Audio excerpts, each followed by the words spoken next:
बिस्मिल्लाहिर्रहमानिर्रहीम। अस्सलामु अलैकुम। मैं हूँ मारिया चौधरी। नाज़रीन, पाकिस्तान की सियासी सूरत हाल बदहाली का शिकार है कुछ माह से, जिसकी वजह से और बहुत सारे मामला ख़राब हुए हैं। जैसे मईशत हो गई, इंडस्ट्रियल सेक्टर हो गया। पाकिस्तान में जो चोराकारी है, जो लॉ एंड ऑर्डर की सिचुएशन है, वो काफ़ी ज़्यादा ख़राब हो गई है। और जब तक सियासत में स्टेबिलिटी नहीं आती, तब तक कोई भी चीज़ मुस्तहकम नहीं हो सकेगी। क्या आने वाले इलेक्शंस अपने टाइम पर हो जाएंगे और निगरान हुकूमत किसकी होगी? इसी सब पर बात करने के लिए हमारे साथ मौजूद हैं मोहम्मद इम्तियाज़ खान फरहान, जो कि सीनियर जर्नलिस्ट हैं। उनसे बात करते हैं और जानते हैं कि वो इस पर सारी सूरत हाल पर क्या समझते हैं कि क्या होना चाहिए और क्या होगा आइंदा दिनों में। अस्सलाम वालेकुम सर, बहुत बहुत शुक्रिया कि आपने बहुत शुक्रिया जी, बहुत शुक्रिया सर। आज की जो सबसे बड़ी खबर है वो तो ये है कि आज़म खान ने भी कह दिया है कि चेयरमैन पीटीआई, जो कि साबिक वजीर आज़म भी थे, उन्होंने साइफर का जो लेटर का इस्तेमाल किया था वो अपनी हुकूमत बचाने के लिए किया था। पहले तो इस पे बताएंगे, इस पे आप क्या कहेंगे? बिस्मिल्लाहिर्रहमानिर्रहीम। देखें, हुकूमत बचाने के लिए किसी भी किस्म का इकदाम करना ये हर एक का राइट होता है। जो इक़्तिदार में बैठा है, और इक़्तिदार लेने के लिए कोई भी एफर्ट करना हर सियासी जमात का राइट है जी। लेकिन उसका एक क्राइटेरिया होता है, क्राइटेरिया होना चाहिए, और क्राइटेरिया होगा, रखा जाएगा। ऐसा कोई नहीं है कि जिसमें मुल्क की सलामती, मुल्क का अमन व अमान, मुल्क की मईशत और मुल्क का वकार वो डिस्टर्ब ना होता हो। आपको हर एक को तमाम राइट्स हैं, जो मर्जी चाहे करे। मेरा राइट है, मेरी मर्जी में सहाफत में जो चाहे करूं, लेकिन मेरी बाउंड्रीज होंगी कि मेरे मुल्क को नुकसान ना पहुंचे, बिल्कुल। मेरे मजहब के साथ साथ किसी के मजहब को नुकसान ना पहुंचे, मेरी कौम के साथ साथ किसी की कौम को नुकसान ना पहुंचे मेरे जरिए। तो मैं काम कर सकता हूं सारे के सारे, मेरी मर्जी में जिस तरह से करूं। ये जो साइफर वाला मामला है, देखिए इस पे मेरी जाती राय में ये होता है कि ये बहुत सेंसिटिव मामला है, फॉरेन अफेयर्स से मुताल्लिक है, और पूरी दुनिया इस वक्त हमें, उस वक्त भी देख रही थी, अभी भी देख रही है। तो इसमें एक यानी बड़े लेवल तक एक इन्वेस्टिगेशन होनी चाहिए। हमारे सिफारती ताल्लुकात खराब नहीं होने चाहिए। लेकिन ये इतना सेंसिटिव मामला है, इतना सेंसिटिव मामला है कि आज साबित हो गया। आजम खान की प्रेस कॉन्फ्रेंस का हम बहुत दिन से इंतजार कर रहे हैं कि आजम खान, क्योंकि अभी दो प्रेस कॉन्फ्रेंस बड़ी बड़ी जो हमें मुख्तलिफ, मिसाल के तौर पे मुफ्ती कवी साहब है, मुफ्ती कवी की भी प्रेस कॉन्फ्रेंस होनी है, उनके पास भी बहुत सारी चीजें आएंगी। और ये चौधरी परवेज इलाही साहब जो है ना, चौधरी परवेज इलाही के अलावा इनके घर के अंदर से एक प्रेस कॉन्फ्रेंस होनी है, और तो होगी विद इन 2-3 मंथ्स होनी है वो सारी। अब ये मुल्क की सलामती का मामला था, साइफर का जो मामला आया आज, जो मेन है, आप समझें कि प्राइम मिनिस्टर से कहीं ज्यादा अगर कोई पावरफुल होता है तो उसका प्रिंसिपल सेक्रेटरी होता है, क्योंकि प्राइम मिनिस्टर जस्ट एक बात करता है, तमाम ऑर्डर जो पास करता है। अब चाहे कि प्राइम मिनिस्टर ने कुछ बोला हो, और पीओ उसका अगर कोई और जो उसका ये प्रिंसिपल सेक्रेटरी है, अगर कोई और ऑर्डर पास कर देगा तब भी उसका ऑर्डर चलेगा। वो कौन तस्दीक करता है? प्राइम मिनिस्टर से जाके करके। तो ये बहुत सेंसिटिव मामला है, और ये एक स्टेटमेंट नहीं आया उनका, 164 का स्टेटमेंट आया, वो मजिस्ट्रेट के सामने। इसके बाद आपके पास कुछ नहीं होता। जो अदालती निज़ाम है हमारा, कि 164 एक मजिस्ट्रेट के सामने स्टेटमेंट होता है, उसमें बंदा एक्सेप्ट कर रहा होता है सारी की सारी चीजें। उन्होंने ये बात कही है कि ये किया, और वेरी फर्स्ट डे से, हम भी वेरी फर्स्ट डे से बात कर रहे थे कि जनाब ये साइफर कुछ भी नहीं है। इस वक्त जो साइफर जो जिन्होंने लिखा था, वो आई थिंक अभी हमारे सेक्रेटरी खारजा है, फॉरेन अफेयर हैं, वो इस वक्त मौजूद है पाकिस्तान के अंदर। मगर आपकी डिस्टर्बेंस कैसे हुई कि साबित हुआ कि IMF ने जो हमसे नखरे किए, IMF ने जो नखरेबाजी की, उसकी वजह ये आ गई सही कि सारी की सारी। और लोग एक बात करते हैं ना, देखें मेरा आपका काम है अपनी बात करना, हो सकता है मेरा तजिया गलत हो, इंफॉर्मेशन हो सकता है मैं उसको मिसलीड कर रहा हूं, लेकिन उसकी इस्लाह हो सकती है। मगर ये नहीं है कि मैं जो चाहे कर दूं। देखिए लोग जो, और किसी को समझ आती है, आए नहीं आए, मैं तो उसमें रहता हूँ कि भाई मर्जी, आप कोई समझे नहीं समझे, हम कोई वो थोड़ी हमने कोई ठेका ले रखा है, या हम साल के आखिर में पेपर देंगे, ये करें और एग्जाम में हम करें। किसी की समझ आती है, आए नहीं आती नहीं आए। उस वक्त भी गलत बयानियां बनाया गया था, और लोग जो बोलते हैं ना कि IMF की टीम मिली, ये ताकत है, उधर की ताकत नहीं है। उनको बताने गई थी IMF कि अब हमारी क्या क्या मजबूरी है, कि हमें अब ये वो करना है, क्योंकि IMF ज्यादती कर रही थी। मैं आई थिंक 96 वाली 94 वाली गवर्नमेंट थी बेनजीर साहबा शहीद मोहतरमा की, तो उसमें जो एक मीडिया टीम और दूसरी टीम थी उसमें हम रहे। उस वक्त भी आईएमएफ का, वर्ल्ड बैंक का एक ऐसा प्रॉब्लम आया था कि उन्होंने अंडर प्रेशर कर लिया था हुकूमत को। तो मैंने देखा कि शहीद मोहतरमा बेनजीर भुट्टो को कि उन्होंने मीटिंग बुलाई तमाम लोगों की कलेक्टिव, उसमें जो उनके पॉलिटिकल लोग थे उनको जिम्मेदारी दी कि पॉलिटिशियंस को ये सारी बातें कन्वे करें और मेरे खिलाफ भले जो जो उनकी डिमांड है, जो जो मामलात हैं आप करवाएं। हम लोगों में से जो हमारी टीम थी उनको कहा गया कि मीडिया पे, अखबारात में आर्टिकल्स आने चाहिए, सब आने चाहिए, ताकि पता लगे पाकिस्तानियों को कि हम पे किस किस्म का प्रेशर है। उसके बाद उन्होंने ऐसा माहौल बनाया था कि आईएमएफ और ये वर्ल्ड बैंक की टीम जो आई वो अंडर प्रेशर आई थी। तो अब ये साबित हो गया, आईएमएफ की टीम जो गई थी उधर साबिक जो वजीर आजम के पास, कोई वो नहीं, उनको बताने गए थे वो, और लोग बोलते जी बड़ा ताकत आ गई। तो मेरे भाई बात ये है कि चौधरी साहब कि वो पीपल्स पार्टी से भी मिली थी टीम, और सारी चीजें उसमें जाके मिली थी। तो मुल्क की सलामती, मुल्क के वकार, मुल्क के तहफ्फुज़ के अलावा कुछ भी नहीं है। कोई भी हो, कोई सामने हो, क्रैश होना चाहिए। सही। सर, आप क्या समझते हैं कि अब आइंदा फ्यूचर क्या है पाकिस्तान तहरीक इंसाफ के चेयरमैन का, और ये जो फ्रैक्शंस जितने सारे बन रहे हैं पाकिस्तान तहरीक इंसाफ के, इन सबका क्या फ्यूचर है आइंदा? देखिए, फ्यूचर तो उन्होंने खुद तय करना, उन्होंने खुद तय करेंगे। देखें, मैं इंतहाई अदब के साथ ये बात करता हूं कि हमारी मुल्क की जो मौजूद अदलिया है, सुप्रीम कोर्ट पावरफुल थी। वो पता नहीं कितने कितने जमानतें उसने दे दी, इस हद तक जमानत दी कि अगर कोई सोचेगा भी तो गिरफ्तार नहीं कर सकता, कुछ हो गया तो गिरफ्तार नहीं कर सकता, इस हद तक गए थे। जब उन्होंने एक्सेस किया ना, कमजोर हो गए वो, भले कितना सुप्रीम कोर्ट कुछ भी कहे, कमजोर हो गए, क्योंकि उन्होंने अपनी वो क्रॉस की, बाउंड्रीज क्रॉस की, लॉ से, कॉन्स्टिट्यूशन से निकले वो गए। इसी तरह साबिक वजीर आजम ने किया, पीटीआई के लोगों ने किया कि उन्होंने एक बाउंड्री, अच्छा लोग ये कहते हैं कि ट्रैप किया गया। 9 मई को पुलिस कहां थी? एक लम्हे को सोचें, जो आपके जो देखने वाले हैं उनसे मैं कहता हूं कि आप जमान पार्क में जब पुलिस, इस्लामाबाद की पुलिस डीआईजी की सरबराही में वारंट लेकर पहुंची थी तो क्या असर हुआ था? कितनी मारामारी हुई थी? क्या पेट्रोल बम नहीं फेंका गया था पुलिस के ऊपर? क्या? और अब एक लम्हे को सोच लें कि 9 मई है और ये मॉब जा रहा है, ये अपना कोर कमांडर हाउस, जिना हाउस की तरफ जा रहा है, और जो आर्मी इंस्टॉलेशन है उनकी तरफ जा रहा है, और आर्मी ने बीच में इंटरप्ट किया जिसकी सिक्योरिटी है, और वहां झगड़ा हो जाता, उन पे पेट्रोल बम फेंक दिया जाता, फिर क्या होता? वो जवाब में क्या करते? अगर वो नहीं भी करते, मॉब के अंदर से ही जब साजिश है, कोई गन उठाता, 10-10, 3-4 को उड़ा देता, नाम किसका आता? मेरी फौज का आता। और क्या होता? पूरे मुल्क में मारा मारी होती। फौज का बिल्कुल सही फैसला था, रेंजर्स का बिल्कुल सही फैसला था, पुलिस का बिल्कुल सही फैसला था, इंटरप्ट नहीं किया। भाई मैं बदनीयत हूं तो मैं सोचूं कि जनाब मैंने इस पे हमला करना है। भाई आप सरकारी इमलाक पे हमला करते आए, किसी ने मना नहीं किया आपको।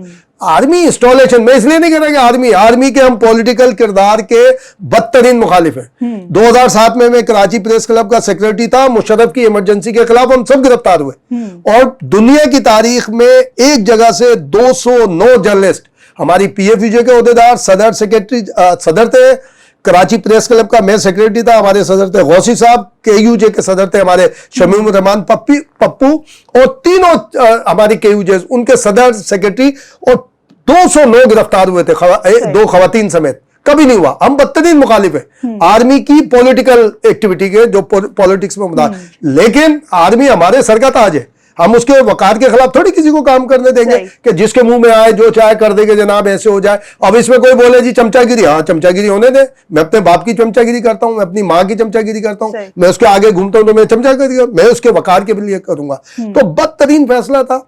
और चौधरी साहब, मैं एक और बात पे जस्टिफाइड हूं, लोगों को सोचना चाहिए, 9 मई को कू था, कू हमारे इदारे के खिलाफ, हमारे पाकिस्तान के खिलाफ। उसकी वजह यह थी कि army chief general Asim Pakistan में मौजूद नहीं थे। सही। और यह बात भी पता लग गई है कि चेयरमैन पीटीआई को गिरफ्तार किसने करवाया था, किसने ऐसे हालात किए थे। आप जाएं सोशल मीडिया पे, जब पीटीआई के चेयरमैन को गिरफ्तार किया जा रहा है, उसको पकड़ के पुलिस लेके जा रही है, आप देखें कि फुटेज कहां से शुरू होती है कि ऊपर उन्होंने देखा, यानी बंदा मौजूद था जिसका पता था चेयरमैन को पीटीआई के कि ये वीडियो बना रहा है। जैसे उसको देखा, उसके बाद उन्होंने खुद ऐसे चलना शुरू किया और रजिस्ट करके चलना शुरू किया। और आप उसकी फोरेंसिक करवाएं उस फुटेज की, आपको लगेगा कि उसकी स्पीड की गई है, कि जो नॉर्मल उसकी स्पीड थी उससे बढ़ा दी, कि ऐसा लगे कि धक्का देते हुए लेके जा रहे हैं। सारा प्लानिंग थी। और ये सारी प्लानिंग थी। और ये जो मौजूदा हमारे joint chief of staff committee के सरबराह हैं जनरल हमारे शमशाद मिर्जा साहब, इन्होंने इंटरवीन किया, इन्होंने पूरी कमांड, चूंकि joint chief of staff committee थे, इन्होंने पूरी कमांड की, ऑर्डर पास किए, तो ये सारा बच गया। वरना पूरा मुल्क आपने आवाम को और फौज को लड़ाने की साजिश की भी थी। और इसको कोई मानता यूथिया या कोई उनका फॉलो माने ना माने, हमें कोई परवाह नहीं है। हम तो जो एक हमारी इंफॉर्मेशन है, जहां इंफॉर्मेशन गलत है, मैं तो आप जो देखने वाले कहूंगा कि आपको कमेंट्स दें, हम उसकी इस्लाह करेंगे, अपनी इस्लाह करेंगे या उनको बताएंगे कि। और उसके बाद ये था अगला प्लान कि 2-3 हजार लोगों को लेके जाया जाए नेप की उस जगह पर जहां पर हमारी मौजूद अदलिया ने मेहमान बना के, कौन सा, क्या कभी ये जो राजा परवेज हैं इनको क्या मेहमान बना के रखा था हमारी सुप्रीम कोर्ट ने? खड़े खड़े उनको कहा था, यूसुफ रजा गिलानी को घर भेज दिया था, नवाज शरीफ को घर भेज दिया था, वहां उन्हें मौजूद मेहमान बना के कस्टडी में क्यों कस्टडी में रखा गया? नेप की कस्टडी में देते आपने मेहमान खाने में रखा। प्लान ये था कि वहां 2-3 हजार लोग जाएंगे, हमला करेंगे, वहां से राय दिला के लाएंगे और इंकलाब का ऐलान हो जाएगा। और इंकलाब का होगा कि जनाब हमने सारा कर लिया। वो तो हमारे लोग बोलते हैं जी फौज ने रोका क्यों नहीं, रास्ते में वाटर कैनन क्यों नहीं आया? आता और तबाही मचती। जमान पार्क का 2 वाकयात इस बात का सबूत है कि अगर इस तरह होता, जैसे पुलिस के ऊपर हमला हुआ, अगर हमारी फौज पर हमला करते, अगर फौज जवाब नहीं देती, रेंजर जवाब नहीं देती, तो मुश्किल थी। कि लोग बोलते यार ये कैसे थे, इनके पास तो ये किस तरह की बंदूक है, इनके ये किस तरह के मुहाफिज हैं जो अपने घर की हिफाजत नहीं कर सके। फिर हम ये बातें कर रहे होते। तो बिल्कुल सही फैसला था ना रोकने का। आप गए क्यों भाई? आप कहीं और चले जाते, आप चले जाते वजीर आला हाउस, आप जाते गवर्नर हाउस, आप जाते पुलिस स्टेशन की तरफ, आप जाते जो पब्लिक वो उधर जाते ना, जैसे पहले जाते रहे। उस दिन क्यों गया? सारी प्लानिंग थी, सारी साबित हो गई है। आर्मी के अंदर जो बड़े बड़े जनरल थे, बड़े बड़े ऑफिसर्स थे, सबको कटघरे में खड़ा कर दिया जो इन्वॉल्व थे। और एक की भी अभी तक ये साबित नहीं हुआ कि वो नहीं था उसके अंदर शामिल। सबकी एविडेंस मौजूद है, सबकी फोटेजेस मौजूद हैं, सबकी ऑडियोज मौजूद है, सबको दिखाया उन्होंने, अपने बंदे खड़े, उन्होंने बोला जी आपने ये किया, आपने, उन्होंने ग्राउंड कर दिया सबको। तो भाई फिर हम क्यों उसके ऊपर कहां खड़े? अगर हम कहें नहीं जनाब ये तो एक के खिलाफ साजिश हो रही है, तो फ्यूचर का तायुन खुद पीटीआई चेयरमैन करेंगे। पीटीआई को करना है अपने उसका तायुन कि जनाब उन्होंने कहा करना है, क्या करना है, कैसे करना। हम किसी पाबंदी के हक में नहीं है। हमारी पूरी कम्युनिटी हमारे इस सिलसिले में 1.5 साल हमने इस मौजूदा हुकूमत के खिलाफ मुजाहरे किए। जब कई एक मामला हुआ, इमरान रियाज का मामला आया, उससे पहले अरशद शरीफ का मामला, और 2-3 मामला जब भी आए, हम इस हुकूमत के खिलाफ खड़े हुए। ऐसा नहीं है कि हम कि भाई इनको हमने कहा, मगर जो चीज है तो उसको भी हमें बयान करना हमारी जिम्मेदारी है ना कि ऐसे हुआ। 9 मई इसमें 2 राय नहीं है। ये आज नहीं कल जिसकी समझ नहीं आ रहा उसकी आएगा आने वाले वक्त में सामने कि जनाब ऐसा क्यों हुआ। रिश्तेदारियां साबित हुई ना, जिन्होंने वहां पे बैठे हुए थे कि जनाब कौन किसका रिश्तेदार है, किसके कहने पे क्या हुआ, फैमिलीज की क्या गुफ्तगू हुई, बड़ों की क्या गुफ्तगू हुई, उनके बच्चों ने क्या किया, सारी चीजें मौजूद है। तो जब वो अपनी अकाउंटेबिलिटी की है उन्होंने और कर रहे हैं, इदारे इतने बड़े बड़े इदारे, तो ये हमारी भी जिम्मेदारी है उन इदारों के साथ खड़े हो कि जब वो पॉलिटिक्स में नहीं आना चाहते, आप जबरदस्ती लाना चाहते, तो फिर आना चाहिए उनको पॉलिटिक्स के अंदर, फिर करना चाहिए काम, सारी चीजें करनी चाहिए, ज्यादती किसी के साथ नहीं हो। लेकिन एक चीज होती है ना सामने की जी, आप हर एक को लताड़े जाए कि जनाब मैं कहूँ जी मैं फरहान मैं सही हूँ, और जी ये मारिया साहिबा ये भी सही है, बाकी जो इधर उधर बैठे हैं बेवकूफ है, हम तो टीवी पे आते हैं, हम तो एनालिस्ट हैं, हम जो बोले, ऐसा नहीं है, ऐसा नहीं है। हम भी इंसान हैं, सारी चीजें। तो मैं ये अपने फ्यूचर का तायुन इन्होंने खुद करना है। देखें अल्लाह की ताकत, ये खुद बात करते थे ना, अल्लाह की ताकत से बड़ी ताकत कोई नहीं है। वो कहते हैं ना कि सब, ये हमारे दोस्त है जो साबिक गवर्नर इमरान इस्माइल, हमारे बहुत पुराने, हम 20-22 साल, ये जब ये गए थे शुरू में शौकत खानम ट्रस्ट बना था तो वो ज्वाइन किया था, जब से हमारी इसकी दोस्ती है। ये इसके वो टाइमलाइन पे एक है कि जी वो अल्लाह के, बेशक अल्लाह बहुत बड़ा हिकमत वाला है, वाकई हिकमत वाला है। तो भाई जब आप अपना कर रहे हैं तो आपके जवाब में भी तो आ सकता है ना, सारी चीजें आ सकती हैं कि आप किस तरह आपने किया। आप लोग तो ये बातें करते थे, हम भी जब कभी मुलाकात हुई कि 1-2 हमारे बुजुर्ग हैं, उन्होंने कहा कि भाई इनको समझाइए, ये इय्या का नाब्दो इय्या का नस्तईन कहते हैं ना, तो ये सब करते हैं। ए खुदा हम तेरी मदद इबादत करते हैं, तुझसे मदद चाहते हैं। नॉन मुस्लिम भी यही कहता है, वो नहीं बोलता कि जी मैं किसी और की इबादत करता हूं, कहता है नॉन मुस्लिम काफिरों के अलावा जो अहले किताब है वो यही कहते हैं, वो अपने खुदा को, वो हमारा खुदा भी उनका खुदा है, सबका वो कहते हैं। लेकिन लोग कहते थे इनसे कहें कि ये इय्या का नाब्दो वइय्या का नस्तईन अहदे सिरातल मुस्तकीम कहेंगे तब होगा, क्या हम अल्लाह की इबादत करते हैं? ये अल्लाह हमें सीधा रास्ता दिखा। इन्होंने कभी सीधे रास्ते की डिमांड नहीं की। वो भाई अल्लाह की हम इबादत, अल्लाह की चरिंद परिंद दरिंद जितनी मखलूक है दुनिया में किसी ना किसी तरह से अल्लाह की इबादत करती है और अल्लाह की मदद चाहती है। और अल्लाह की मदद के बगैर कुछ नहीं हो सकता। आपने वो डायरेक्शन चेंज की। लोग कहते थे भाई ये कहे एहदिना सिरातल मुस्तकीम, कभी नहीं कहा। और बहुत सारी चीजें आएंगी सामने। हम कोई मुखालिफत है हमें बिल्कुल है, अपने पाकिस्तान के ऊपर, रिलीजन के ऊपर, रिलीजन इस्लाम के ऊपर हमें फख्र है। लेकिन कोई सा भी मजहब है वो हमारा मजहब है, क्योंकि बहैसियत मुसलमान मैं यहूदी ईसाई हूं।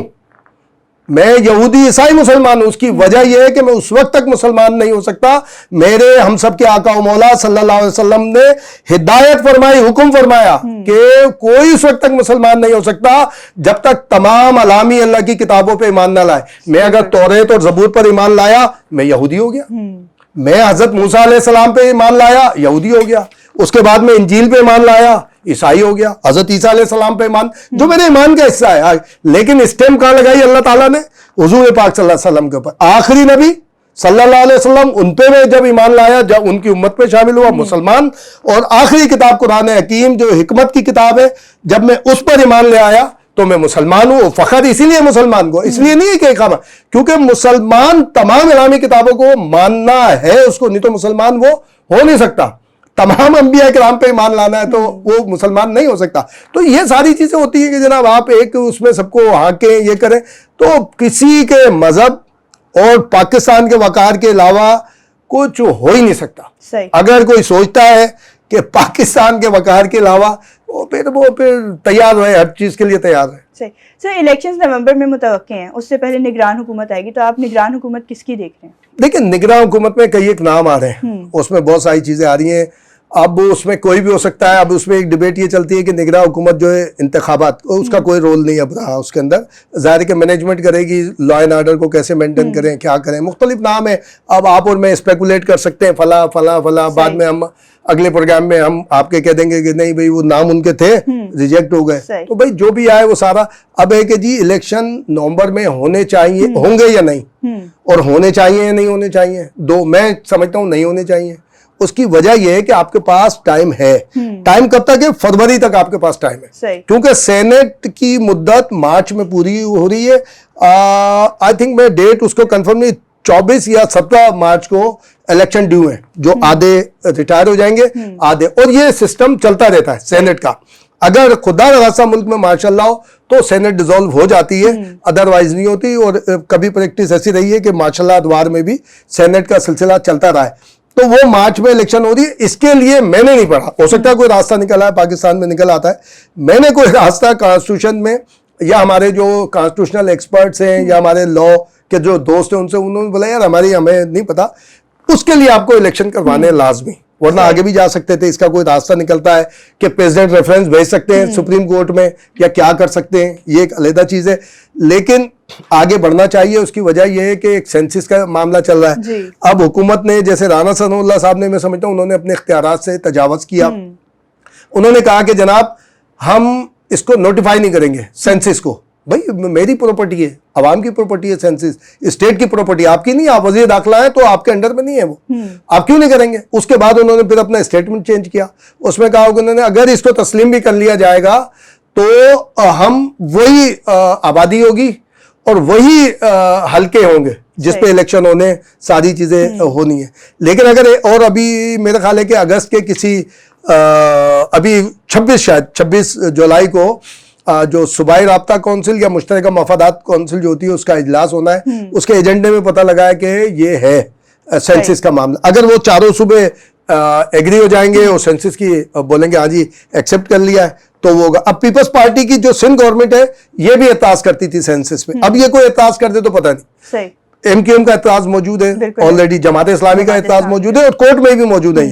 आपको याद होगा जब लोकल बॉडीज इलेक्शन होने थे तो MQM ने मुखालफत की थी और कोर्ट में गए थे। तो जो सिंध गवर्नमेंट है उसने एक नोटिफिकेशन जारी किया था और अपना जो पहले वाला ये लिमिटेशन वाला जो ऑर्डर था उसको लिफ्ट वापस ले लिया था। लेकिन अदालत ने नहीं माना था, इस्लामाबाद में मान लिया था वो, लेकिन यहाँ पे कराची में उसको नहीं माना गया था, हुई थी। तो सेंसिस है, या तो सेंसिस को एक्सेप्ट करें तो डीलिमिट करके आप आगे, उसमें ज्यादा टाइम नहीं लगता। जो कमर दिलशाद साहब को मैं सुन रहा था और मैं उसको एक्ट को देख नहीं सका है, लेकिन आजकल में इंशाल्लाह वो देख लेंगे। लेकिन कमर दिलशाद जो है इनफ है, यानी बहुत एक्सपर्ट है उसमें इलेक्शन के हवाले से मामलात में, क्योंकि वो साबिक सेक्रेटरी रहे इलेक्शन कमीशन के। उनका ये कहना है कि लिमिटेशन के लिए भी इलेक्शन कमीशन सिर्फ 2 महीने में ये काम कर सकता है। अच्छा। तो भाई आप ड्यू है कर लें, फरवरी में जाके आप इंतखाबात करवाएं, ताकि आपके मामलात बेहतर भी हों और ये बफर की जो केयरटेकर गवर्नमेंट आए इससे कूल डाउन हो जाए। जो पॉलिटिकल एक मामला चल रहा है वो देखें। अब साबिक वजीर आजम के हवाले से जो एक्टिविटी होगी ना, अगर ये मौजूदा हुकूमत रहेगी तो लोग बोलेंगे विक्टिमाइज हो रहा है। अगर केयर टेकर गवर्नमेंट के उसमें होगी तो वो तो किसी सियासी जमात की नहीं होगी ना, वो तो फिर अकॉर्डिंग टू लॉ चलेगी, रूल्स के मुताबिक चलेगी कि भाई क्या सारे के सारे चीजें। तो जो अभी है मुद्दत हम कर सकते हैं कि जो ये अभी जो पास्ट में थोड़ी हुई थी अभी लेजिस्लेशन, उसके मुताबिक इलेक्शन कमीशन ने डेट वो करनी है कि भाई क्या होगा किस तरह। लेकिन उसमें इंटरप्रिटेशन ये है कि विदिन 60 डेज अगर वो पूरी करती है मुद्दत, असेंबली पूरी करती है मुद्दत, तो 60 दिन में इंतखाबात, नहीं करती तो 90 दिन में इंतखाबात। मैं समझता हूं कि हुकूमत मुद्दत पूरी करनी चाहिए। अगर असेंबलियों ने मुद्दत पूरी नहीं की तो ये पाकिस्तान की जमहूरी कुव्वतों के ऊपर एक बदनुमा दाग होगा कि ये चौथी असेंबली अपनी मुद्दत पूरी नहीं कर सकेगी। डिक्टेटर परवेज मुशर्रफ के दौर में भी असेंबली ने, वो ये कहा जाता है ना आज तक कि वजीर आजम ने अपनी मुद्दत पूरी नहीं की, हुकूमतों ने अपनी मुद्दत पूरी नहीं की, लेकिन असेंबली ने, ये चौथी असेंबली चल रही है, 3 ने अपनी मुद्दत पूरी की है। ये चौथी मुद्दत भले 1 घंटे पहले तोड़ दें, इसका मतलब है असेंबली ने मुद्दत पूरी नहीं की। ये इनके खिलाफ जो जमहूरी कुव्वतें, हम तो हमेशा रेफर करेंगे कि इन्होंने हुकूमत तोड़ी, अपने मफाद के लिए तोड़ी, 60 और 90 दिन के लिए तोड़ी। भाई अगर आप 10-15 दिन पहले तोड़े, 10-15 दिन में क्या तूफान आ जाएगा। आप होने दे, पूरी मुद्दत पूरी होने दे, 12 को कंप्लीट हो, 60 दिन में चले जाएं आप आगे। या फिर ये कि जो मर्दमशुमारी है उसको ऑन करें कि जब डीलिमिट्स होंगे तो ऑटोमेटिक आपको 2 महीने और मिल जाएंगे। आप ये तो खुद अपने हाथों से असेंबली तोड़ लें ना। सिर्फ भुट्टो साहब ने तोड़ी थी 1977 के इंतखाबात में, वो भी इसलिए कि बाहर से प्रेशर आ रहा था उनके ऊपर, ये जो पाकिस्तान कौमी इत्तेहाद बना था और के प्रेशर के जी इलेक्शन कराए, तो उन्होंने प्रेशर से निकलने के लिए मेरे ख्याल 8-9 महीने या 1 साल पहले की मुद्दत के लिए फिर असेंबली तोड़ दी थी उन्होंने, बाकी तो किसी ने नहीं तोड़ी। आप इसको अगर पहले तोड़ते तो हमारा तो ये है कि भाई आप वक्त पे करें। लेकिन सर सेंसस को कैसे ऑन किया जाए, उसमें तो ये कहा जा रहा है ना कि कराची की आबादी को भी पूरा गिना नहीं गया। देखिए मैं जो कराची के स्टेक होल्डर हैं उनसे मैंने जाती तौर पे बात की। मैं कहा मैं आपसे आर्ग्यू करने को तैयार हूं, आपसे बात करने को तैयार हूं कि कराची के ये सेंसस देखें 2017 में फौज ने किए थे। फौज का मेरी दानिश कराची पे इससे बड़ा एहसान ही नहीं था। उन्होंने बिल्कुल रियल की। देखें, एक है रियल पॉपुलेशन, एक है ट्रेवलिंग पॉपुलेशन कि आया बंदा चला गया। आइन और आपका लॉ कहता है, आइन में तो नहीं है कि आप 6 महीने कहीं रहते हैं तो डोमिसाइल ड्यू हो जाता है आपके ऊपर, या अगर फिर आगे भी फ्यूचर में आपने रहना है तो ये लॉ है, ये एक अलग चीज है। लेकिन एक्चुअल पॉपुलेशन जो है वो अलग होता है ना जी। अब एक्चुअल पॉपुलेशन, मिसाल के तौर पर आप अपने रिश्तेदारों में देख लें, 2017 में मैं इनसे यही पूछ रहा था जो कराची के स्टेक होल्डर थे, मैं कहता था ये बताइए आपका कोई रिश्तेदार सेंसस में रह गया है? बोले नहीं। वोटर लिस्ट में रह गया है? बोले नहीं। तो मैं कहूँ आपको क्या चाहिए? बोले नहीं, 3 करोड़ की आबादी है तो इसलिए जो है ना वो हमें वसाइल नहीं मिलते।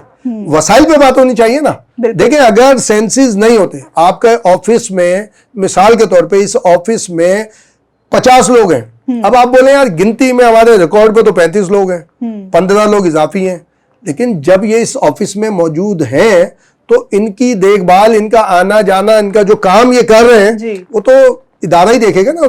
वसाइल पे बात करें कि आप जितनी कच्ची आबादी है, जहां जहां लोग रहते हैं, जो है उनको पानी, बिजली, गैस या अगर इसके कोई मुतबादिल है वो फराम करवाए ना। यानी अगर वो गिन लेंगे, अगर गिन लिया जाएगा 3.5 क्या हम कह रहे 5 करोड़ कराची की आबादी डिक्लेयर हो गई, और अगर वसाइल नहीं मिलेंगे, उनको चीजें नहीं मिलेंगी तो ऐसी गिनती का क्या फायदा। अच्छा, फिर बोलते हैं जी इसमें हमारी सीटें बढ़ेंगी। भाई सीटें भी बढ़ेंगी तो क्या फर्क पड़ता है। सर बेसिकली आप बात ये कह रहे हैं कि मुद्दा गलत उठाया जा रहा है। देखिए, मुद्दा अगर सही भी है ना तो गलत अंदाज में उठाया जा रहा है कि भाई ये इस तरह हो गया, अब भाई के हमें कम गिन लिया गया। आप इसके ऊपर बहस करें कि कम गिना गया, कैसे गिना गया। उन्होंने बोला जी एक जो है ब्लॉक एक ब्लॉक में इतने लिखे गए तो इतने घर थे, इसमें एक गिने गए तो इसमें कितने घर थे, क्या थे, इसके ऊपर बात होनी चाहिए ना, कैलकुलेशन आनी चाहिए सारी कि रियल पॉपुलेशन कौन सी है और ट्रेवलिंग या जो अपने काम काज के लिए आ रहे हैं, जो वैसे रहने आ रहे हैं, उनकी क्या, उनकी आबादी कितनी है। ये हमारे अफगानी कितने, कराची में यानी कि तकरीबन 40-45 लाख से आगे क्रॉस करेंगे। उस दिन वो फैसल रजा अब्दी हम बैठे हुए थे, वो क्लब आए हुए थे, तो उसकी कैलकुलेशन के मुताबिक तो 80-90 1 करोड़ के करीब है अफगानी यहाँ कराची के अंदर। सिर्फ बर्मी अलहदा है, बंगालीज अलहदा है, श्रीलंकन अलहदा है, फिर इंडिया से अब कम तादाद आ रही है, लेकिन इंडिया से भी एक हैं जो आ रहे हैं, वो अलहदा है। तो उनको भी आप इसके अंदर अब बोले जी हाँ गिनना, तो भाई अगर उनको भी गिनना है तो एक थी नारा, नेशनल एलियन रजिस्ट्रेशन अथॉरिटी, वो खत्म हो गई, गुज़िश्ता 20-22 साल से खत्म हो गई। आप उसको एक्टिव करें, उसके जरिए उनकी रजिस्ट्रेशन करवाएं, अफगानियों की, बर्मीज की, बंगालीज की जो बाहर से आ रहे हैं। वो लोग बोलते हैं कि जी मैं, जब ये साबिक वजीर आजम थे, वजीर आजम बनने के बाद पहली मरतबा गवर्नर हाउस में आए, इन्होंने ऐलान किया हुआ गवर्नर हाउस में, कहेंगे जी हम आगा खान इनको अफगानियों को और बंगालीज बर्मीज को शनाख्ती कार्ड जारी करेंगे पाकिस्तान का। इसलिए जारी करेंगे कि शनाख्ती कार्ड नहीं होता तो इन्हें मुलाजमत नहीं मिलती, मुलाजमत नहीं मिलती तो ये क्राइम करते हैं। तो जब उसके बाद बैठे तो हम लोगों ने बात की इनसे, हमने कहा खानदान ऐसा ना करें आप, और नारे इसके जरिए देना, उसमें रजिस्ट्रेशन कराएं, जो आपकी पाकिस्तान की अथॉरिटी बनी हुई है उसके अंदर रजिस्ट्रेशन कराएं, उसका कार्ड जारी कर दें। तो भाई ये एलियंस हैं, ये जब मौका मिलेगा वापस जाएंगे। क्या आपके ईरान में कम रहते हैं अफगानी, दूसरी जगहों पे कम रहते हैं? उन्होंने एक सिस्टम बनाया हुआ, उनके कार्ड बने हुए, कैंप से जाते हैं, मुलाजमतें करते हैं, काम करते हैं, वापस आते हैं, अपने कैंप में रहते हैं। कहीं जो उनके अव्वल तो कैंपों के अंदर ही सारी चीजें हैं, उनके जो भी उन्होंने शॉपिंग करनी है, अगर जाना भी है कहीं तो वापसी उनकी होती है। तो यहाँ क्यों नहीं नाफिज करते? सारा इस्लाम पाकिस्तान के लिए बना हुआ है क्या? इस्लाम का किला है तो भाई किले को कमजोर तो नहीं करो कि जो जिसको उठाए भाई आ जाए कि चलो जी हम यहाँ जाए, तो जाए ना, सऊदी अरब क्यों नहीं जाते? जाए मुत्तहिदा अरब इमारात जाए, आप थोड़ा सा टेढ़ी गाड़ी चला के देख लें, आपको छितर मार के अगर वो बाहर ना निकाल दें आपको और फॉरएवर आपकी एंट्री बंद ना हो जाए, तो सारा यहीं पे आएगा कि यहाँ पे आके आपको पनाह भी दे पाकिस्तान, इस्लाम का किला, और आप पाकिस्तान के खिलाफ साजिशें करें। डॉलर का क्या वजह है? पाकिस्तान को अफगान ट्रांजिट ने जितना इकोनॉमिकली नुकसान पहुंचाया है और अभी भी पहुंचा रहा है, किसी और ने नहीं पहुंचाया। डॉलर कहां जा रहे हैं? डॉलर के ऊपर मैं आप किसी जायदाद का तस्वर करते रहते हैं, यार इसको मैं खरीदूंगा, अचानक पता लगा वो आबाद हो गई, क्या हुआ जी? वो अफगानी वहां पे रह रहा है, उसने पूरी मार्केटें खरीदी हुई है यहाँ पर जी। कराची में जाए बड़ी बड़ी मार्केटें खरीदी हुई है। पश्तो, हमारे पश्तो भाई जो पाकिस्तानी है वो खुद परेशान है, पेशावर में परेशान है सारे के सारे। तो इसका कोई लाएमल अगर कराची में आप बोले जी उनको भी गिन लें तो कल को फिर रोना नहीं आप। सर बेसिकली पाकिस्तान में तो सिस्टम ही सारा खराब है, वो कोई सा भी सिस्टम हो, चेक एंड बैलेंस किसी चीज में है ही नहीं। अगर एक कमेटी बनाई जाएगी कि ये इसका चेक एंड बैलेंस रखेगी, ये इस चीज को चलेगी, उसका चेक एंड बैलेंस कौन रखेगा? तो ये बिल्कुल सही है, इसमें तो कोई दो राय नहीं है, यही प्रॉब्लम्स है। तो जिसको यकीन है ना, तो जो आपके नसीब का है ना वो आप तक पहुंचेगा जी। वो पता नहीं कहाँ अल्लाह मियां पहुंचा देता चीजें, ठीक है, पहुंचेगा। अब अगर मैं 2 नंबरी से पैसे ले लूं, कमा लूं, मैं सोचूं यार ये तो मेरे नसीब में था नसीब में मेरे, लेकिन मैंने गलत अंदाज से लिया ना, बिल्कुल गलत तरीके से लिया। अगर मैं वेट करता, हो सकता है वो मुझे मिलता है किसी ना किसी, ये हमने अपना अकीदा छोड़ दिया है, उसकी वजह से ये सारी सूरत हाल आ रही है। हम कहते जी हम अपने एक्टिविटी से, हमारी मैं बहुत टैलेंटेड हूँ, मेरे टैलेंट की वजह से ये हो रहा है, मेरे फला की वजह से हो रहा है। ऐसा नहीं है, कोई टैलेंट नहीं है, अल्लाह के सामने सारे टैलेंट ठस है। हमारी बच्ची देखे ना, बिस्मा सोलंकी ने बनाया, टैलेंट है, बिल्कुल। अब वो कूदे के मेरा मैंने यूं कर दिया। भाई अल्लाह ने एक रास्ता निकाला कि एक बच्ची जो 7वीं 8वीं में पढ़ती है उसको अल्लाह ने ऐसा दिया कि उसने एक चश्मा ईजाद के, नासा ने बुला लिया, हमने आपने किसी ने नहीं बुलाया, नासा ने उसको बुला लिया। अब ये मेरी प्रैक्टिस रही है, मैंने देखा कि एनएडी में बच्चों ने कई एक डेमोन्स्ट्रेशन करते हैं, अक्सर वहां तकरीबात होती हैं, तो हम लोग खबर के लिए जाते हैं या खबर करवाते हैं, तो पता चलता है वो बच्चे फिर पाकिस्तान में नहीं होते। क्या हुआ भाई, किधर गए? पता चला वो बड़ी अच्छी यानी कि तनख्वाह पे काम कर रहे हैं, मुल्क से बाहर है। पाकिस्तान में तो रिकॉग्निशन ही नहीं मिलती। ये उल्टा वो आपसे पूछने के आपने किसकी इजाजत से काम किसकी किया? इजाजत से काम किया, क्या किया, कैसे किया, ये जरा प्रॉब्लम है। उसकी बहुत सारी वजूहत हो सकती हैं। यहाँ पे आके कोई जवाब नहीं बनता हमारा, हमसे भी नहीं बनता जवाब कि भाई क्या करें, कैसे करें। हम लोगों को हम समझाते हैं, हम कहते हैं यार ये करें, आप पाकिस्तान के लिए करें। तो पाकिस्तान को मजबूत करने का मतलब ये थोड़ी है कि हम किसी के खिलाफ हैं, हम किसी इंडिया के या अफगानिस्तान के या चाइना, हम किसी के। और भाई मजबूत होने का मतलब बंदा जब ताकतवर होता है ना, आका मौला अली का कौल है, ताकत जो है ना शऊर देती है। अगर बेशऊर आदमी है तो ताकतवर नहीं है, बहादुर नहीं है, वो फिर पागल आदमी है। और पागल से ज्यादा किसी के पास ताकत नहीं होती, ऐसा ही है। और बहादुर नहीं होता, लेकिन पागल। ताकत का मतलब बहादुरी नहीं है। बहादुर आदमी अक्लमंद होगा, दानिशमंद होगा। तो हमें ये सारी चीजें ड्रॉ खुद ही लाइन करनी पड़ेगी कि भाई हम कैसे करें, क्या करें। और भाई घर को मजबूत करें। आपका घर अगर अच्छा नहीं है तो कौन आपके घर में आएगा? सही। कौन आपको बोलेगा ये फला बाप के बेटे हैं, फला के। अच्छा सर, ये बताइएगा कि पीपल्स पार्टी और मुस्लिम लीग नून, ये इनका बड़ा गठजोड़ चल रहा है, लेकिन पीडीएम का कहना यह है कि हम एक ही प्लेटफॉर्म से इलेक्शंस नहीं लड़ेंगे। देखिए, कभी भी ये दोनों जमातें, ये इंतखाबी ताद नहीं था वेरी फर्स्ट डे से। अब इसकी देखें कॉम्बिनेशन देखें हम। पीडीएम का सरबरा कौन है? मौलाना फजलुर रहमान। पीडीएम बनाने वाला फजलुर रहमान साहब नहीं है। इनकी तमाम कोशिशें नाकाम हुई थी। पीडीएम बनाई किसने? बिलावल भुट्टो ने। आपको याद होगा बिलावल भुट्टो जरदारी ने गोलमेज कॉन्फ्रेंस मुनक्किद की, इन सबको बुलाया, उसमें कंसेंसस हुआ, उसमें पीडीएम बनी। पीडीएम जब बन गई तो पीपल्स पार्टी की तरफ से प्रपोजल आया कि हमें हुकूमत के खिलाफ नो कॉन्फिडेंस लाना चाहिए। इस नो कॉन्फिडेंस से पहले की बात है, मुस्लिम लीग नून समेत कई जमातों ने अपोज किया। उसकी वजह से बिलावल भुट्टो पीडीएम छोड़ के बाहर निकल आए। अब सिर्फ दूसरी साइड पर रह गई। अब 6, 7, 8 महीने के बाद फिर प्रपोजल आया, वो एक्सेप्ट कर लिया। यानी पीडीएम बनाने वाला बिलावल भुट्टो जरदारी है मगर अब पीडीएम का हिस्सा नहीं है वो। गठजोड़ नहीं, वो इंतखाबी ताद था ही नहीं। जाहिर है कि एक ये पाकिस्तान में ये भी पहली मर्तबा हुआ है कि नो कॉन्फिडेंस के जरिए कोई हुकूमत गई है, उसको हमने कंट्रोवर्शियल बना दिया। रास्ता है ना एक भाई कि अगर कोई हुकूमत सही काम नहीं कर रही, अगर नो कॉन्फिडेंस से जा रही है, तरीका है, आइन में लिखा हुआ है, लेकिन उसको कंट्रोवर्शियल बना दिया। यानी पहली हुकूमत गई है पाकिस्तान के अंदर नो कॉन्फिडेंस। तो ये सियासी ताद था, सियासी ताद है। और कभी भी देखे, मुस्लिम लीग नून का नजरिया बिल्कुल डिफरेंट है। वो राइटिस्ट जमात कहलाती है, यानी थोड़ा एक राइट की जमात कहलाती है। पीपल्स पार्टी लेफ्ट की जमात है, बिल्कुल लेफ्ट की। वो साथ हो ही नहीं सकते। मौलाना फजलुर रहमान साहब का अपना वो है, ये कभी भी नहीं वो रहा कि अब ये एक सियासी ताद था हुकूमत के हवाले से। इलेक्शन ये सब अलग-अलग लड़ेंगे और जो आएगा अक्सरियत के साथ वो आगे जाके जो भी है प्राइम मिनिस्टर या जो भी बनेगा। सर, आपको क्या लगता है कि कौन प्राइम मिनिस्टर बनेगा फ्यूचर में? भाई देखिए, पीपल्स पार्टी का ये कहना है कि जो असेंबली में अक्सरियत रखेगा, जिसके पास अक्सरियत होगी, जो मौजूदा फार्मूला है कि नून की ज्यादा सीटें थी 84 या कुछ थी, पीपल्स पार्टी की कम थी 55 या 53, तो उन्होंने उसको ऑफर की। तो आइंदा भी जो वो है क्या बोलते हैं अपना, जो भी हुकूमत में सॉरी असेंबली में ज्यादा तादाद होगी वो होगा। और उसमें ज्यादा गैस ये किया जा रहा है मुस्लिम लीग नून के ज्यादा होंगे, ठीक है। लेकिन वो कंडीशनल है हमारे नुक्ता नजर से कि अगर नवाज शरीफ आ गए, ये और आपके नाज़रीन के लिए एक और बड़ी चीज क्लियर करूं, अभी तक जब हम गुफ्तगू कर रहे हैं, अभी तक नवाज शरीफ पे क्रॉस लगा हुआ है। सही।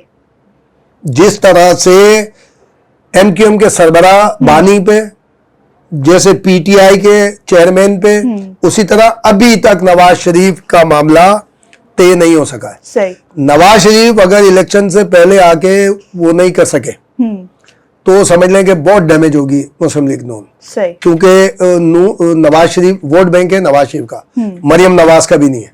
सही। बिल्कुल नहीं है मरियम नवाज का। शहबाज शरीफ तो बहुत दूर है, मरियम नवाज का भी वोट बैंक नहीं है। वोट बैंक है मियाँ साहब का। हाँ, अल्लाह ना करे कोई ऐसी सूरत हाल हो कि मियाँ नवाज शरीफ ना हो, फिर जाके ये वोट बैंक किसी को ट्रांसफर हो, वो अलग बात है। इस वक्त किसी का भी वोट बैंक नहीं है, तो उनकी आमद जरूरी है। डिस्क्वालिफिकेशन खत्म हो गई है लेजिस्लेशन की वजह से, जहांगीर तरीन की भी और इनकी। 5 साल आए थे, 5 साल गुजर गए। अब मियाँ नवाज शरीफ के साथ मामला यह है कि वो सजा याफ्ता है एक केस के अंदर। या तो वो सजा सस्पेंड हो जाए, या अपील में जैसे जाएंगे, अभी जो अपील का राइट दिया गया है कि भाई अपील की जा सकती है, तो ये अपील करें वो सस्पेंड हो जाए, या बरी हो जाए उसके अंदर, सही। जब इनकी क्वालिफिकेशन आएगी इलेक्शन में हिस्सा लेने की। दूसरा, हमने हमारे 2-3 दोस्त हैं, अभी हम परसों एक हफ्ते पहले हम एक बैठे हुए थे सारे इसी तरह की एक तो उसमें हमने मुस्लिम लीग नून के दोस्तों से कहा था कि भाई ऐसा करें, केटीकर गवर्नमेंट का वेट करें, ये अलवी साहब चले जाएंगे, इनकी मुद्दत पूरी हो जाएगी तो कायम मकाम सदर आएगा, ठीक है। अभी आपके जरिए और तजवीज़ देते हैं, फिर दोबारा कोई दूसरा देंगे भी कि ये आएगा दूसरा सदर सादिक संजरानी साहब हो सकते हैं, क्योंकि अगेन सेनेट में भी एक मामला चल रहा है कि सादिक संजरानी साहब को केयरटेकर गवर्नमेंट में लाया जाए, ठीक है। अब वहां से जगह खाली हुई, वहां पे सेनेट का चेयरमैन जो है इनको करवाया जाए, क्या बोलते हैं, यूसुफ रजा गिलानी को, वो बन जाए केयरटेकर जो अलवी साहब के जाने के बाद प्रेसिडेंट। ये हम कैलकुलेशन जो चल रही है उसकी बता रहे, जरूरी नहीं ऐसा हो, यानी एक इन्फॉर्मेशन। तो ये वेट करें, उसके बाद जो कायम मकाम सदर आए ना, तो हमने कहा एक सिंपल सा तरीका है, उसको अपील कर दें नवाज शरीफ साहब, वो सजा माफ हो सकती है, क्योंकि प्रेसिडेंट के पास ये पावर है, सजाए मौत को वो तब्दील कर सकता है, यानी माफ कर सकता है, उम्र कैद में तब्दील कर सकता है। आपको याद होगा कि जब आसिफ जरदारी सदर थे, तो मुझे 2-3 नाम याद नहीं आ रहे, लेकिन एक नाम याद आ रहा है, वो है रहमान मलिक साहब का, जो बाद में वजीर दाखिला बने। इनको भी सजा हुई थी अदालत से, तो इन्होंने प्रेसिडेंट को अपील की, प्रेसिडेंट ने इनकी सजा माफ कर दी, उसके बाद ये सेनेटर मुंतखब हो गए। तो भाई इसका फिर तरीका ये अदालत में ना जाए, अपील कर दे, इखलाकी तौर पे गलत है, इखलाकी तौर पे इन पे प्रेशर आएगा कि भाई ये क्या बात हुई, सदर ने माफ की, अदालतों ने तो माफ नहीं की, अदालत ने तो सजा दी थी। लेकिन ये भी आईनी होगा, आईनी तरीका होगा कि सदर के पास पावर है, जैसे किसी भी अदालत के पास या सुप्रीम कोर्ट के पास पावर है सजा देने, रहा करने का, बरी करने का, तो सजा के खिलाफ अपील सुनने का हक प्रेसिडेंट ऑफ पाकिस्तान को भी। तो जो केयरटेकर आए, जो आगे आए, तो उनको रिक्वेस्ट करें, फिर आ जाए, नहीं तो मुस्लिम लीग नून को नुकसान होगा। पीटीआई से पीपल्स पार्टी को कोई खदशा पहले था ना है, सिंध उन्होंने महफूज किया हुआ है। अब इतलात के मुताबिक बलूचिस्तान भी उनको मिल रहा है, बलूचिस्तान में भी कई लोग आ रहे हैं। अब आगे जाते हैं, जो मौलाना फजल रहमान, उनकी हिस्सेदारी बलूचिस्तान में और वहां पर अपना खैबर पख्तूनख्वा में है, उनको कोई उस तरह डैमेज नहीं हुआ, जितनी उनकी अपना होता है वो हिसाब चल रहा। डेरा गाजी खान या वो जो इलाका है जहाँ पे अली अमीन गंडापुर थे, वहां पे एक काम चल रहा है कि वहां पे जाहिर है कि मौलाना फजल रहमान के वहां से कामयाब हो जाए, और उसके ऊपर एक चीज चल रही है। तो वो अगर हो गए तो बाकी किसी को कोई खतरा नहीं है। मुकाबला है नून और पीटीआई का, समझे, पंजाब के अंदर। अगर पीटीआई की अब जो ये सारी सूरत हाल सामने आ रही है, मैं एक और ये यानी कि बताऊं आपको कि वही जो हम महफिल में थे तो गपशप हो रही थी, इसमें यही आया पीटीआई, जैसे आपने बात की, हम कुछ पॉलिटिशियन और कुछ हमारे दोस्त हम सब बैठे हुए थे, तो उसमें एक साहब ने बात बोली, कह रहे कि भाई पीटीआई ने तो प्लानिंग की है कि खासतौर पे पंजाब में कि जितने टिकट देने ना वकीलों को देने, ताकि अगर उनके साथ कोई गड़बड़ हो तो झगड़ा हो जाए। सही, स्ट्रेटेजी अच्छी है, इसमें कोई दो राय नहीं है, स्ट्रेटेजी अच्छी है, लेकिन काउंटर स्ट्रेटेजी भी तो होती है ना। ये थोड़ी है कि वकील हो गए तो भाई जब जहां गड़बड़ होगी वहां गड़बड़ होगी, अब किस वकील को देंगे? अगर ए को देंगे, हो सकता है बी सी डी उसके खिलाफ हो, वो कहेंगे भाई ठीक है ये जीत के दिखाए, होते हैं ना। स्टडी अच्छी है कि भाई वकीलों को लाया जाए कि एक वो जाए कि इनसे कोई लड़ेगा कौन। तो ये सोचना तो आसान होता है, जब उसको इम्प्लीमेंट करने का मरहला आता है ना तो बड़ा थोड़ा सा वो हो जाता है। तो आने दें, हम बस जो भी आए इक़्तिदार में, हम यही कहते हैं सबको कि भाई, हालांकि मेरे एक बुजुर्ग हैं वो बात करते हैं कि यार देखो, जहाँ पे अल्लाह रसूल की बात हो रही हो ना ज्यादा जी, और जहाँ पाकिस्तान की बात ज्यादा हो रही हो, तो उस पर निगाह रखो, यहाँ 2 नंबर ही कोई ना कोई कर रहा है कि उसकी यानी उसने शेल्टर लिया हुआ है कि यार मैं ये बातें करता रहूं, और मोस्टली ऐसे ही होता है सारी चीजें। तो मैं इसीलिए बार बार नहीं करता कि लोग मुझ पे भी शक करने लगेंगे यार ये ऐसे कर रहा है। लेकिन देखिए, हम तो ये कहते हैं, जब अल्लाह ने हमें मुसलमान पैदा किया तो शुक्र है ना, तो इसी तरह दूसरा शुक्र अल्लाह ताला का ये है, या हम ये कहेंगे यार हमारे इन माँ बाप के पास किसी और माँ बाप के पास भी पैदा कर सकता था, वो हमें प्यारे लगते, इनके ये हमें प्यार। तो जिस तरह ये हमें फख्र है ना कि अल्लाह ने मुसलमान पैदा किया, हमें फख्र है, तो ये भी अल्लाह ताला पे फख्र है कि अल्लाह ने हमें पाकिस्तानी पैदा किया। बस सर, बहुत बहुत शुक्रिया कि आपने हमें प्रोग्राम में ज्वाइन किया। नाज़रीन, ये था हमारा आज का प्रोग्राम और सीधी सी बात है जो बचपन में सिखाई जाती थी कि लड़ाई लड़ाई माफ करो, अल्लाह का घर साफ करो। अब ये बड़ों को सिखाने की जरूरत है, बल्कि हमें सियासतदानों को ये बात सिखाने की जरूरत है कि अपनी लड़ाइयां साइड पे रखकर पाकिस्तान पर थोड़ा सा फोकस कर लें, क्योंकि अगर अपनी लड़ाइयां हर चीज के बीच में लाते रहेंगे तो ये जो पाकिस्तान है, जिसको बहुत कुर्बानियों के बाद हमने पाया था, ये फिर बहुत बुरी हालत में जाता जा रहा है और काफी हद तक चला भी गया है। तो इसको और बुरी हालत में ना पहुंचाएं, इसको स्टेबल करें, इसकी मईशत भी स्टेबल करें, इसकी सियासत भी स्टेबल करें और इसके लोगों को भी स्टेबल करें। इसी के साथ मुझे दीजिए इजाजत। अल्लाह निगहबान। ताज़ा तरीन खबरें, तहकीकाती रिपोर्ट्स और स्टॉक मार्केट के हालात, खेलों की खबरें, शोबिज़ और सोशल मीडिया ट्रेंड्स सिर्फ एक क्लिक की दूरी पर। MM न्यूज़ की एप्लीकेशन डाउनलोड करें और बाखबर रहें।